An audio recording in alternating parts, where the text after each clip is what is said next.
বাগেরহাটে 4টি সংসদীয় আসন বহালের দাবিতে অবরোধ, জেলা জুড়ে অচলাবস্থা। বাগেরহাট থেকে এইচ নাটু রিপোর্টে বিস্তারিত।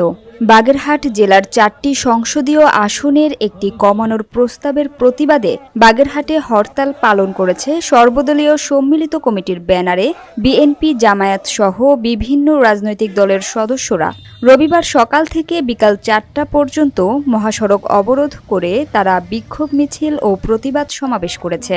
বাগেরহাট 4 আসন বিলুপ্ত ও বাগেরহাট 3 আসন বিভাজনের প্রতিবাদে মোংলায় সড়ক ও নৌপথে সব ধরনের যান চলাচল বন্ধের পাশাপাশি ইপিজেড, শিল্প কলকারখানা, শিক্ষা প্রতিষ্ঠান, দোকানপাট সহ বন্ধ ছিল বন্দর জেটির কার্যক্রম ও সড়ক পণ্য পরিবহনও। মোংলা খুলনা মহাসড়কের দিগরাজ, কাটাখালী ও ফয়লা সহ কয়েকটি পয়েন্টে ব্যারিকেড দিয়ে সর্বদলীয় সর্বাত্মক অবরোধ করেছে তারা। অবরোধের ফলে সকাল থেকে বিকাল পর্যন্ত বাগেরহাট থেকে দূরপাল্লার কোনো গাড়ি ছেড়ে যায়নি।